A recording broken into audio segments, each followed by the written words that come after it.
So this is the next in our series where we're just sharing some of the stuff we're doing and seeing as we organise our event in Nottingham.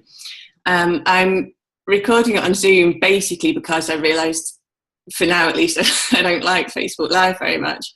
I was thinking about it, and I realised that when I'm coaching and even when I'm training and stuff, whenever I'm sharing this stuff that we share, I don't actually talk that much.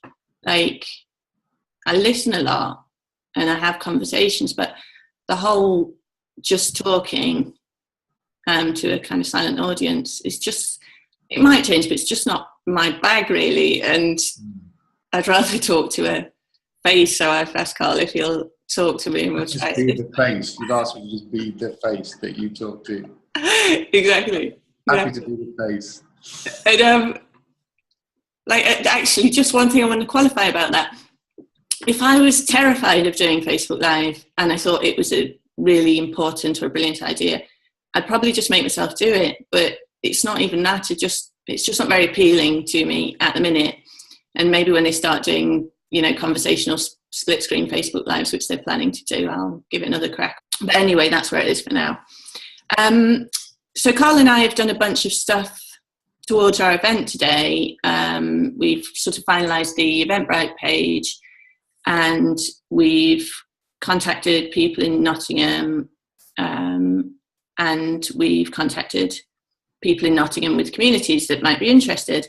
And really, it was just a process of who do we know who might be interested, who do we know who knows people who might be interested, and what are they looking for? Like, what would make it worthwhile to them to come to or attend our event? And I was thinking, I don't really want to go on about that stuff unless anyone's got specific questions, which of course we'll be dead happy to answer, won't we? If anybody wants to post below. Yeah, absolutely. Any of the logistical stuff. Yeah. But the issue I've got with it is it implies that there's something specific in what we're doing that's like important or useful to what anybody else is doing. And there just isn't. Like, that's what your common sense when you're doing an event is for, or when you're doing anything. Like, what makes sense to you to do next is the thing that it makes sense to do, not just a load of stuff that we've done in this instant.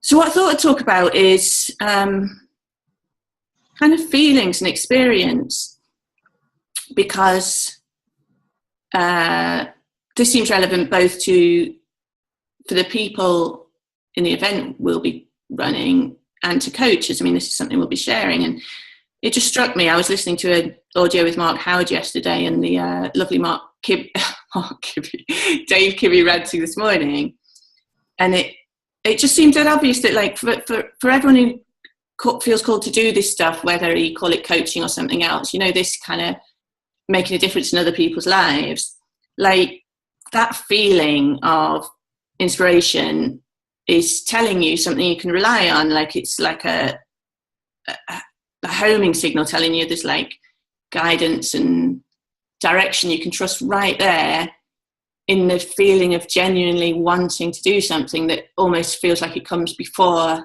like critical thought or whatever. And then what happens for lots of coaches, and what I anticipate will be the experience for a lot of people at our event, is that following the inspiration, then we walk straight into this kind of thought storm.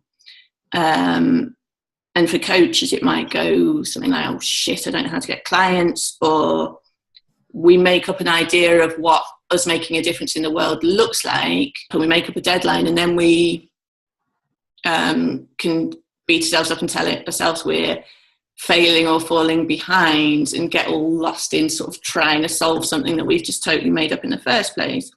Or we realise that what the obvious next step is, and it's scary to us. So, we respond to that uncomfortable feeling by like deciding we're going to keep our heads down, or we're not going to do the thing, or we're going to copy what someone else is doing instead of do it our way, or we're going to like go clean out the cupboards or avoid it some other way, or we're going to go on yet another training course before we actually do anything. And like, everyone listening knows, I mean, we all know this, that all that uncomfortable feeling is just a reflection of what's in our thought system. It's like standing in the rain and wondering why we're getting wet. Like, it doesn't need solving, and it's totally rubbish as any kind of guidance system. And then it got me thinking, like everybody in the principals community, everyone recognises that feelings are good for like telling us the shape of our perception in a given moment.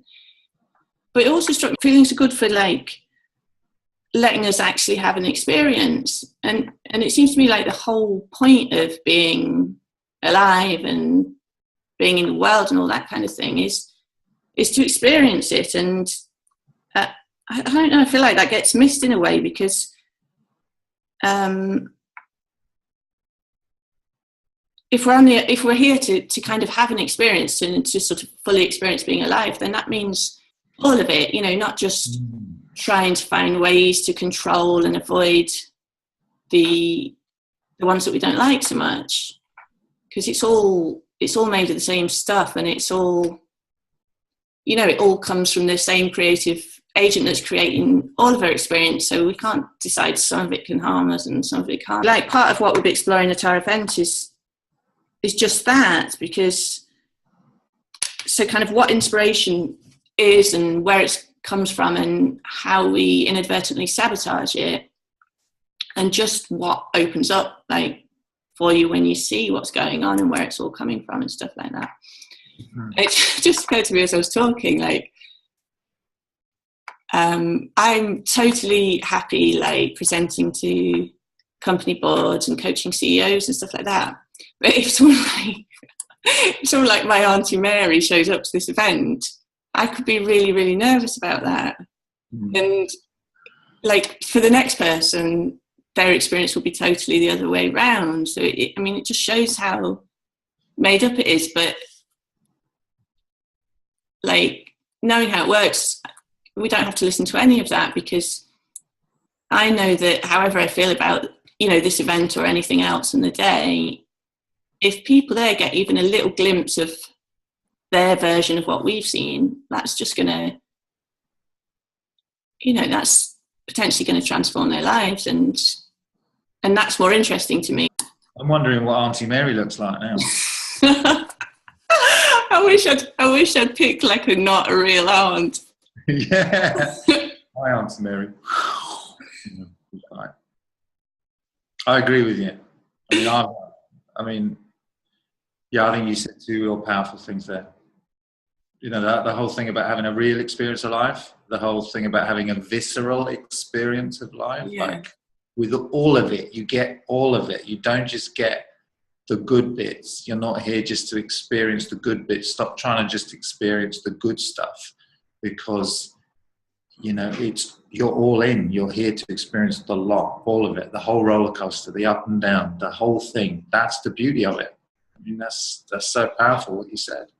Yeah, I just really feel that sense, and we spend so much of our time trying to avoid pain and avoid what we think is bad emotions and go for the good ones. And in fact, you know, you're here to experience it all, and you're going to be okay in experiencing it all. Yeah, I don't think you can have like, you know, the kind of intense experience of positive emotions and watered down experiences of the other ones. Like, I just don't think it works like that. Totally. Yeah, that's my experience as well. It's like we're not dumbing it down anymore. We're not dumbing it down through overthinking, getting stuck in one place. So it feels the emotions are stronger than they were before. I get that sense from the lightness of being, if you like. Yeah, me too. The lightness of being to the kind of heaviness as well. You know, that sadness. I had tremendously sad the other day. And I don't even know why. I woke up and I was just tremendously sad. And I had no sense of really why. I had some thoughts going on about my daughter growing up and stuff, but it was just this huge sadness. And then, you know, it passed. But I was like, wow, I'm so sad. But I kind of fell into it, and it was okay. You know, it was all right. So even when you're saying how sad you're feeling, it's making me laugh. Sorry. Oh, good. Oh, I'm glad I can entertain you, Emma. That's why I'm here, to be the face and entertain you at the same time. You're right. I mean, that's how it feels to me. Yeah. Oh, that's turning up. You get more of it. You get more of it all. You know? Yeah. That's how it. Yeah, you get more of all of it. Yeah. I'm just getting waffly and rambly now, so I'll stop there. And if anybody's got any questions or comments or anything, we'd love to hear them. Post below. Thanks, Em. Cheers, Faith.